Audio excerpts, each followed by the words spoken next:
ஓம் நம சிவாய. பாலும் தெளிதேனும் பாகும் பருப்பும் இவை நான்கும் கலந்துனக்கு நான் தருவேன். கோலம் செய்துங்க கரிமுகத்து தூமணியே நீ எனக்கு சங்கத்தமிழ் மூன்றும் தா. அரண்நாமமாயிரத்தில் தர்பச்சாரிணே நமஹா அப்படின்னு தர்ப புல்லோட புனிதத்தை காக்கக்கூடியவராக இருக்கிற, அதில் வசிக்கிறவராக இருக்கிற அப்படின்லாம் சொல்லித்தா. அடுத்தது 654வது திருநாமம் ஓம் சர்வேஷாம் பிராணினாம் பதயே நமஹா அப்படின்னு சொல்லியிருக்கு. இதோட பொருள் என்ன அப்படின்னா, எல்லா பிராணிகளுக்கும், அதாவது அனைத்து ஜீவராசிகளுக்கும் தலைவர் அப்படின்னு பொருள். இது பல விதத்திலையும் நமக்கு சொல்லப்படுறது. ஏன்னா பல நாமங்களில் சொல்லியிருக்கு. அண்டச்சராச்சரத்தையும் இவரே தான் சிருஷ்டி பண்ணார், பரிபாலனம் பண்ணார், காக்கிறார். அதனால் எல்லாத்துக்கும் இவர் தான் தலைவர், எல்லாத்தையும் உடைமையாளர் அப்படின்லாம் சொல்லியிருக்கு இல்லையா. ஈஸ்வர சர்வபூதானாம் அப்படின்னு சொல்கிறதே, அந்த ஈஸ்வரனே எல்லா ஜீவராசிகளுக்கும் தலைவராக இருக்கார் அப்படின்லாம் சொல்லப்பட்டிருக்கு. அதனால தான் இவருக்கு பேர் பசுபதீஸ்வரர். பசுபதீஸ்வரர் அப்படின்னு, பசுபதீஸ்வரர் அப்படின்னா பசுக்கள் அப்படின்னா வெறும் விலங்கினம் மட்டும் இல்லை, ஜீவாத்மான்னு சொல்லக்கூடிய மனிதர்களுமே இந்த பசுக்கூட்டத்துக்குள்ளே அடக்கம்தான். ஏன்னா மனுஷன் இல்லாமல் ஒரு விலங்கினத்தோட, ஆமாம் சொல்கிறாள் இல்லையோ, சோஷியல் அனிமல் அப்படின்லாம் சொல்கிறாளே. வந்து என்ன, மற்ற விலங்கினத்துக்கெல்லாம் 4 காலாக இருக்குது, நமக்கு 2 காலாக இருக்குது அப்படின்னு தான் சொல்கிறோம். இப்படி பல விதத்தில் பல பேருக்கு ஒரு மிருகப்பிராயமாகவே மனித வாழ்க்கை இருக்குது இல்லையா. அதனால் எல்லாத்தையும் சேர்த்து ஒரு ஜீவன் அப்படின்னாலே அது எந்த உயிரினமாக இருக்கட்டும், அதை பசு அப்படின்னு பொது வழக்கில் சொல்கிறது ஒரு பொருள். அதனால் இந்த பசு அப்படின்னாலே நாம் தான் ஜீவாத்மா அப்படின்னு சொல்லக்கூடிய மனிதர்கள். இதுக்கெல்லாம் தலைவன் யார், பதி யார், இறைவன் தான். அதனால் அனைத்து உயிர்களுக்கும் தலைவராக இருக்கிறதுனாலே இவர் பசுபதீஸ்வரர் பசுபதீஸ்வரர் அப்படின்னு சொல்லியிருக்கு.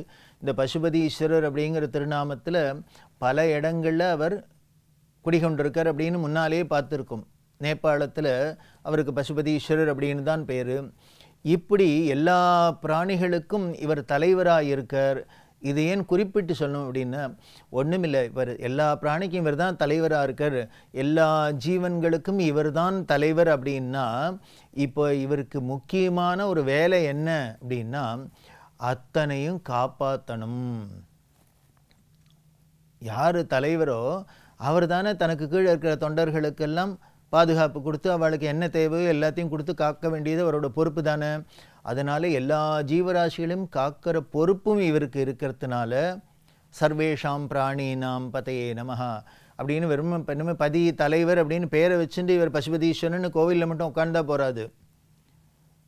அண்டச்சராச்சரத்தில் உள்ள அத்தனை ஜீவராசிகளுக்கும் எல்லாத்தையும் பார்த்து பார்த்து அருள் செய்யணும்.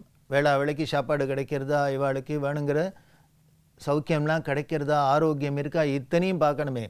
இத்தனையும் அவர் பண்ணின்னு இருக்காரு.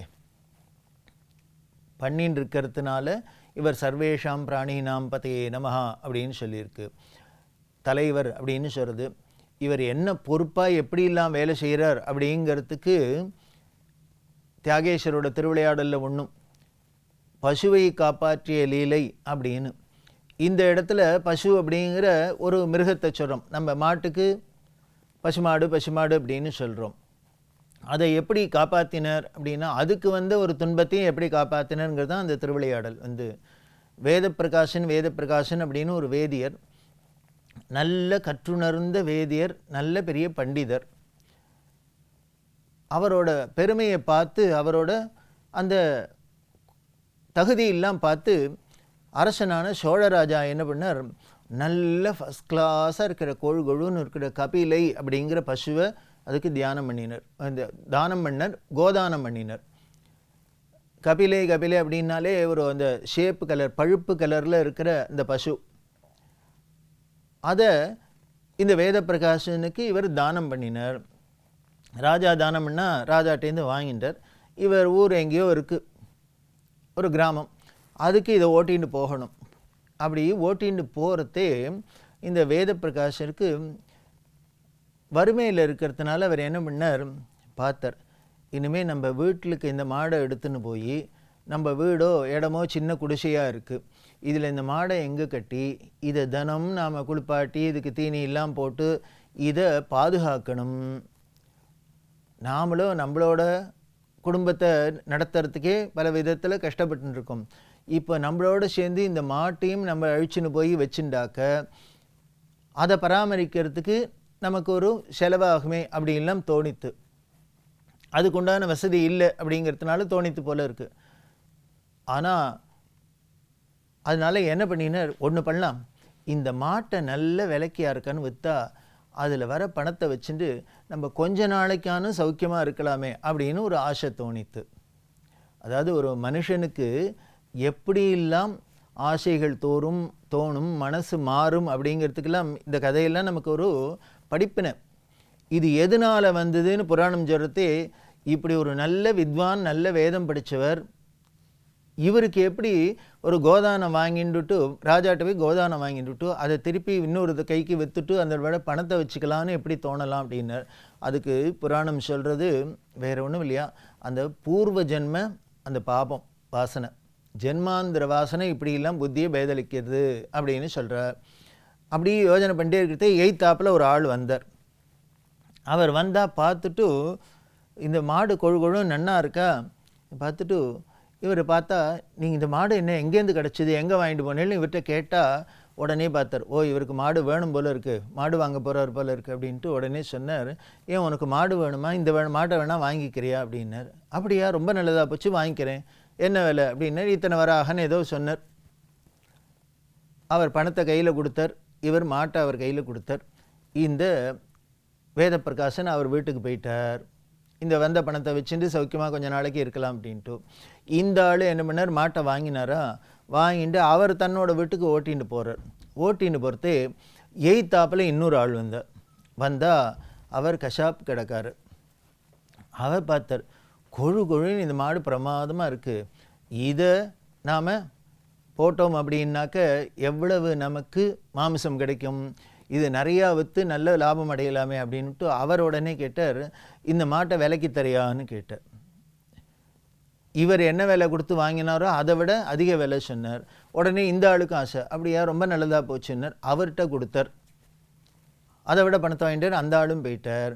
இப்போ கஷாப்பு கிடக்காரர் அவன் இந்த மாட்டை கொண்டு மறுநாளைக்கு கார்த்தால அதை வதம் பண்ணி அதோட மாம்சத்தை எடுக்கிறதுக்கு, அப்படி இருக்கிறதே அந்த பசு என்ன பண்ணித்தான், அது நல்ல இடத்துலையே வளர்ந்து அரண்மனையிலேயே வளர்ந்து எல்லாம் பண்ணியிருக்கா. அரசனே தியாகேஷ பெருமானோட பக்தனாக இருக்காரு. அதனால இவருக்கு அந்த மாட்டுக்கே அந்த குணம் உண்டு. எல்லா ஜீவராசிகளுக்குமே உள்ளுணர்வுன்னு ஒன்று இருக்குது, நமக்கு வேணால் தெரியாது. கோவிலெல்லாம் போய் பார்த்தோம்னா எத்தனை பூனைகள் இருக்குது, எத்தனையோ விலங்கினங்கள்லாம் இருக்குது. அதுகளுக்கும் அந்த பக்திங்கிறது தானே வந்துடுறது அந்த சூழ்நிலையினால். அப்படி இந்த மாட்டுக்கு அந்த சிவபெருமானோட சிந்தனை வந்து கண்ணில் தண்ணி விட்டு அழறது.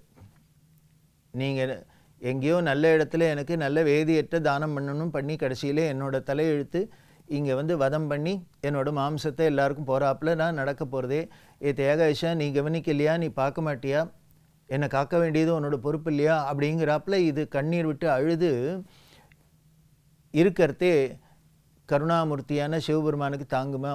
உடனே என்ன பண்ணார் அப்படின்னா, இந்த பசுமாட்டுக்கு ரெக்கையை முளைக்கிறாப்புல பண்ணிட்டார், ரெக்கையை முளைச்சி பறக்கிறாப்புல பண்ணிட்டார். இது மாட்டுக்குட்டியில் கட்டியிருந்தது என்னாச்சு, இந்த கஷாப்பு கடையில் கட்டியிருந்தது, திடீர்னு இதுக்கு ரெக்கை வந்தது, உத்வேகம் வந்தது, நேராக பறக்க ஆரம்பிச்சிருத்து விண்வெளியில். பறந்து எங்கே வந்தது, நேராக ஆரூரில் தியாகேஷ பெருமான் கோவிலுக்கு முன்னால் இறங்கி கண்ணீர் விட்டு தியாகேஸ்வரை பார்த்து அழுது கோவிலை 3 தரம் பிரதட்சிணம் பண்ணித்து நேராக கோவிலில் மாட்டுக்கொட்டா இருக்கு இல்லையா, அங்கே பசுவெல்லாம் எங்கே கட்டியிருக்காளோ அங்கே போய் படுத்து நிறுத்தும்.